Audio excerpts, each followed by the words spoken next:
Mix by DJ Akhilesh दीवाना। Mix by DJ Akhilesh दीवाना। देखनी नजर से अपना हम जिंदगी करीबी से, देखनी नजर से अपना हम जिंदगी करीबी से, देखनी नजर से अपना हम जिंदगी करीबी से, देखनी नजर से अपना हम जिंदगी करीबी से, जेकरा जवन बा मिलल अपना नसीब से, जेकरा जवन बा मिलल अपना नसीब से।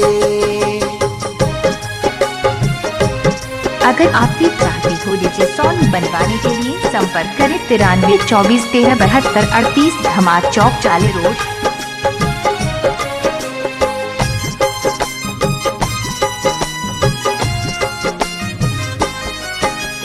करेला मजदूरी केहू झरिया या केहू पूरी, लाजे शरम के छोड़ी तू करेला जी हजूरी, करेला मजदूरी केहू झरिया या केहू पूरी, लाजी शरम के छोड़ी करेला जी हजूरी, बाकिरी न होला ताज महल कवनो गरीब के, देखनी नजर से अपना हम जिंदगी गरीबी से।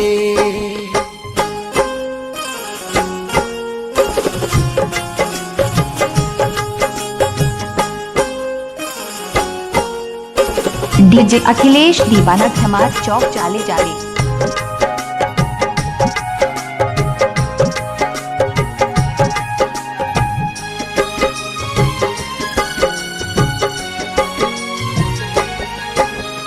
केहू प्रेम में रखाई, केहू प्रेम में लुटाई, केहू प्रेमवे में फंस के दिलवे में बनाई, केहू प्रेम में रखाई, केहू प्रेम में लुटाई, केहू प्रेमवे में फंस के दिलवे में बनाई, मीरा जोगनी बन के कटली जीवन अजीब से, देखनी नजर से अपना हम जिंदगी गरीबी से। डीजे अखिलेश दीवाना अखिलेश दीवाना अखिलेश दीवाना।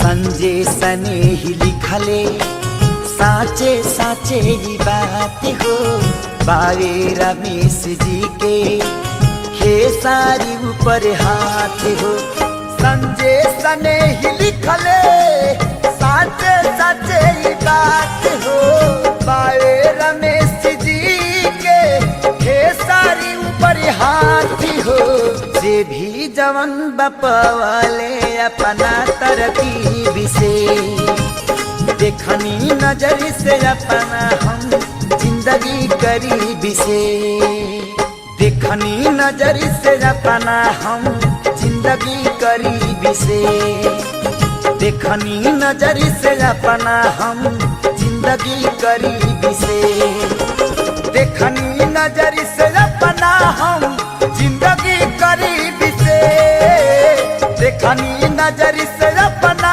हम जिंदगी गरीबी से, जेकरा जवन बा मिलल अपना नसीब से, जेकरा डीजे अखिलेश दीवाना मिलल अपना नसीब से, देखनी नजर से अपना हम जिंदगी गरीबी से, देखनी नजर से अपना हम जिंदगी गरीबी से, देखनी नजर से अपना हम जिंदगी। मिक्स बाय डीजे अखिलेश दीवाना।